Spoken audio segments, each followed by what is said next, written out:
வணக்கம். சற்று முன் கிடைக்கப்பெற்ற ஒரு மிக மிக முக்கியமான செய்தி ஒன்று வெளியாகியுள்ளது. எடப்பாடி பழனிசாமி ஒரு கொலையாளியா? கொடநாடு கொலை வழக்கில் எடப்பாடி பழனிசாமி அவர்களது ஆட்சி காலத்தின் பொழுது கொடநாடு பங்களாவில் கொள்ளையடிப்பதற்கும் சில ஆவணங்களை கைப்பற்றுவதற்கும் கூலிப்படைகளை கொடநாடு பங்களாவிற்கு அனுப்பி வைத்தார்.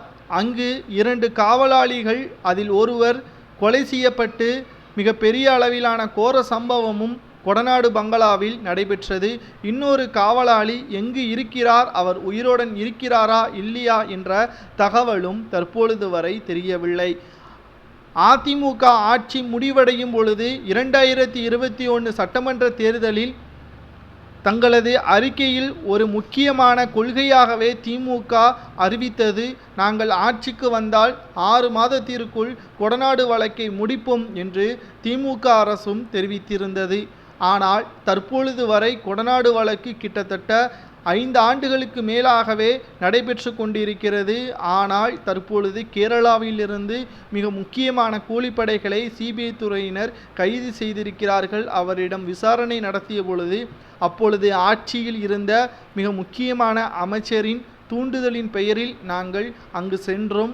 அங்கு இருக்கக்கூடிய ஆவணங்களை அனைத்தையுமே அப்பொழுது மறைந்த முதல்வர் ஜெயலலிதா அவர்களது கார் டிரைவரான கண்ணன் அவர்களிடம் ஒப்படைத்தும் அதற்கு பிறகு எங்களுக்கு எதுவும் தெரியாது என்று கேரளாவில் கைது செய்யப்பட்ட 7 நபர்கள் வாக்குமூலத்தை சிபிஐ துறையிடம் கூறிவிட்டார்கள்.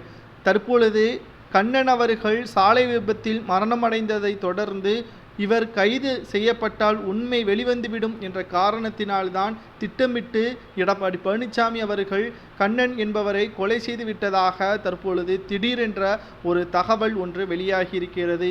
ஏற்கனவே பன்னீர்செல்வம் அவர்கள் கூறியிருந்தார், கொடநாடு பங்களாவை பற்றி வெளியே நான் வாயை திறந்தால் திமுகவில் இருக்கக்கூடிய சில நபர்களும் அதிமுகவில் இருக்கக்கூடிய முன்னாள் அமைச்சர்களும் கூண்டோடு சிறைக்கு செல்வார்கள்.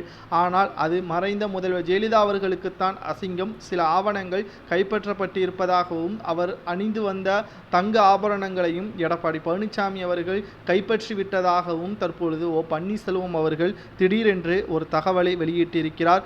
மீண்டும் விசாரணைக்காக சிபிஐ துறையினர் எடப்பாடி பழனிசாமி அவர்களை விசாரணைக்காக டெல்லிக்கு அழைத்து செல்ல உள்ளதாக தகவல்கள் வெளியாகி இருக்கிறது. ஒருவேளை எடப்பாடி பழனிசாமி அவர்கள் மறைந்த முதல்வர் ஜெயலலிதா அவர்களுக்கு துரோகம் செய்திருந்தால் அவருக்கு என்ன தண்டனை கொடுக்கலாம் என்பதை உங்களது கருத்துக்களை கமெண்ட் வாயிலாக கூறுங்கள்.